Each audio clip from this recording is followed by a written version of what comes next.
On va parler ce matin sur Europe 1 d'un sujet difficile, la fin de vie. C'est le vendredi thématique de la rédaction. Sujet qui nous concerne tous, nous et nos proches. Depuis le mois de décembre, une convention citoyenne planche tous les week-ends à Paris sur ce sujet délicat. Elle doit rendre ses conclusions, cette convention, d'ici 2 semaines. Alors, est-ce qu'il faut changer la loi, dépénaliser l'euthanasie, voire le suicide assisté comme ça se fait, par exemple, en Suisse? Bonjour Caroline Baudry. Bonjour.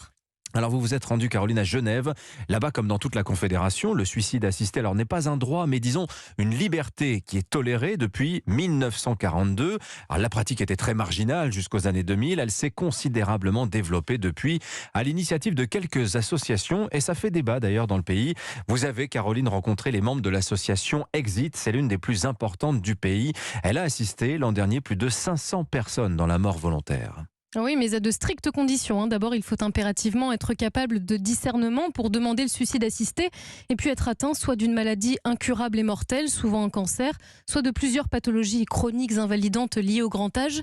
C'est le cas de Fernand. Il a 100 ans et il m'a accueilli appuyé sur une canne dans son appartement. Je souffre dans tout mon corps. J'ai surmonté un cancer du côlon, 2 AVC. J'ai très mal au dos, très mal aux jambes. Mes mains sont noires. Est-ce que vous avez déjà réfléchi à la façon dont vous aimeriez partir ? Oui, une perfusion. Mais je me suis tellement habitué à l'idée. Je parle de ça comme s'il n'était pas concerné. La situation médicale de Fernand a donc convaincu son propre médecin et celui de l'association.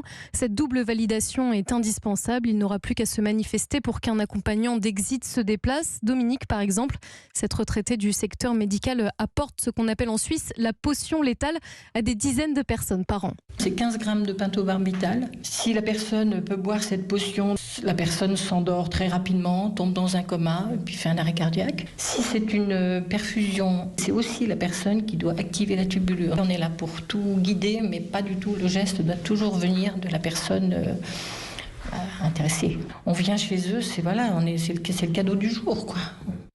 Alors, de plus en plus de personnes en Suisse ont recours, Caroline, au suicide assisté. Leur nombre a triplé en 10 ans à un gros millier.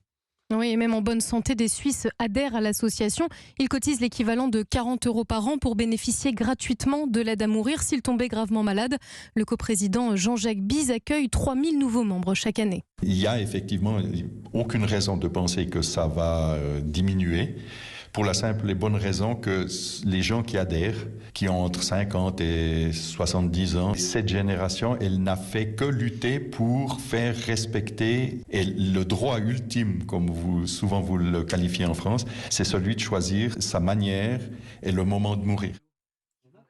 Le reportage à Genève de l'envoyé spécial d'Europe 1, Caroline Baudry. Merci beaucoup, Caroline. À retrouver dans votre application sur europe1.fr également.